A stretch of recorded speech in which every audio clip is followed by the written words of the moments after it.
When fitting any tailored garment, the proper shoulder pad is important before you fit your muslin. What I'm looking at here, these are shoulder pads that I have actually adjusted, but you want to look at first the thickness. Is the height good enough? Is it suitable for your particular purposes? The other thing we like to look at is the shape of the cut edge, because that has to match the cut edge of the pattern. So this little video is going to show you how to do that. We have a lot of work to do, so let's get busy. We start with a piece of paper with the line drawn.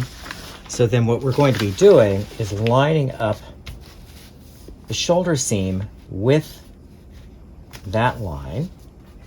And we want to just copy off the cut edge of the seam allowance, and it's also good to know where the shoulder ends, because the shoulder pad itself is actually going to go right out to the cut edge of the seam allowance when you are installing it. So now I have, this is the front, and then I'm going to join the back stitching line on top of the front, and we're going to copy the back. There we are. So we know which is the front and which is the back.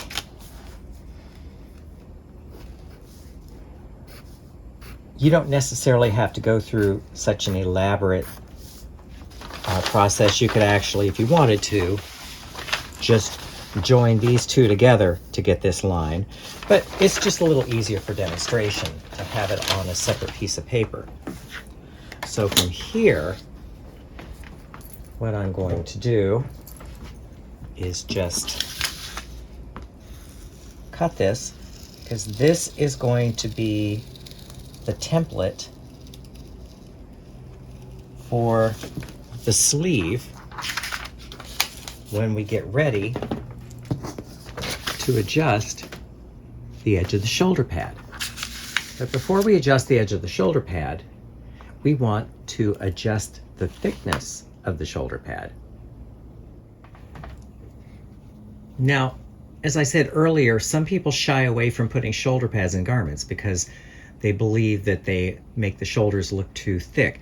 In any tailored garment, I like at least a little bit of shape. So I prefer this kind of shoulder pad because it has different layers. So you can really carefully modulate how much you remove. And if you have one high shoulder, you can add some in or lower. You have a little more flexibility in adjusting the pad. So to adjust the pad, the first thing you want to do is take off the stitching. There's not a lot of stitching here. Now, I tend to leave the stitching around the perimeter if that's an option. And so what I'm going to do here, I'm going to go off camera and remove all of this stitching in here, and I will bring you back the results.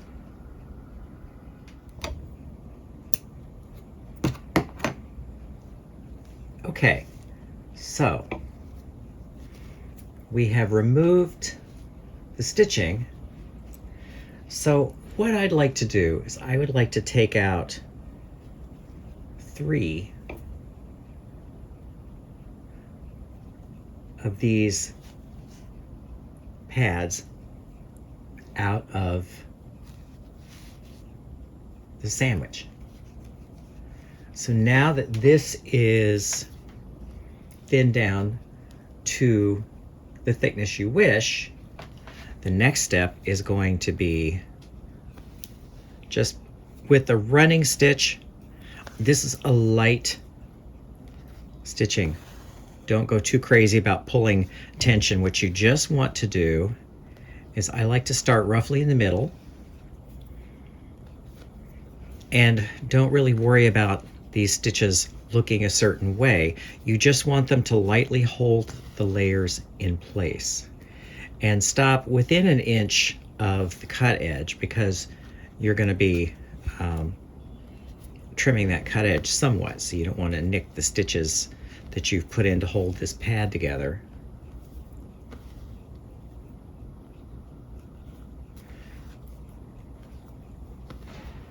And yes, it is somewhat like watching paint dry. So I'm going to tie off this lightly, and then I will rein out the thread and continue on the other side. See, this doesn't take long at all.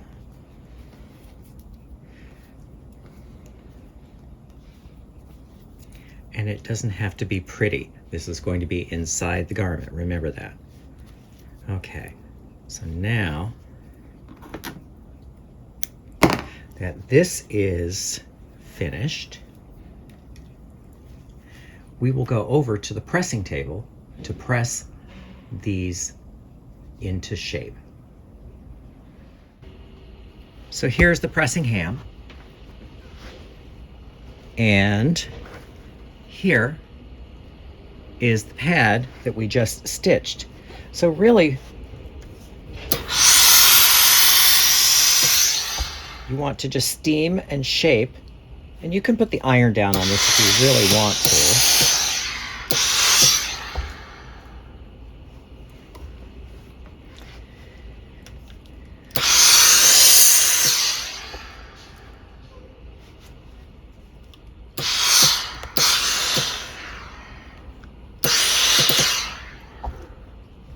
Okay, so you let it cool.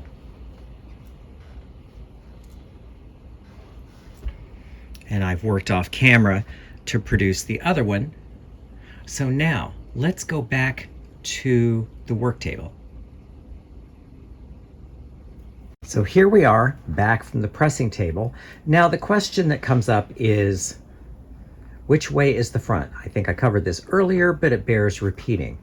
So the mnemonic that I use is fat goes to the front, skinny back. So that tells me that these face that way, and there's no shame in writing arrows on them. I do that all the time. So now the notch, that generally lines at the shoulder seam.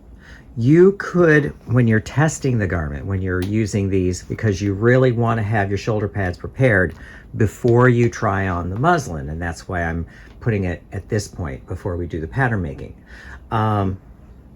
If you want it sitting a little further forward, a little further back, then you would remark the shoulder, but I'm assuming for this particular jacket that those are going to be where the shoulder seam falls. So, understanding that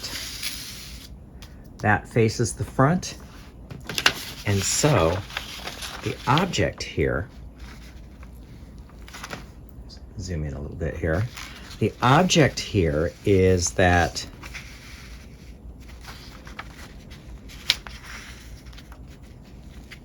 you want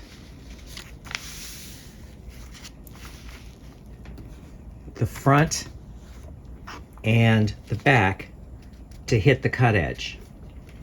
So you can see what's hanging out. I'm just going to draw that sliver here.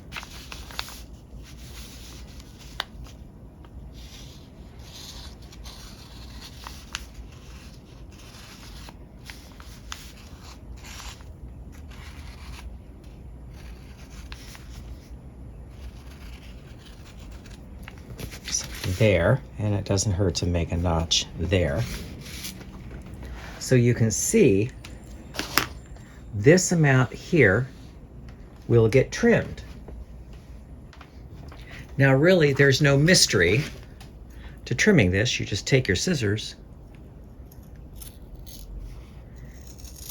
and trim like so, and you see why I made this notch here, because you can lose the notch if you're trimming depending on the curve of the armhole. So then what you want is another notch cut right there. And so now that is one shoulder pad. I will go off camera and adjust the other shoulder pad and bring you back the results. So now we have the pads adjusted, thickness, and the cut edge. Now, when you're fitting your muslin, you will install these. You usually pin them in or base them in. And if you make any changes in the armhole on the pattern, you also want that change to reflect on this curve here. But other than that, you're ready to go.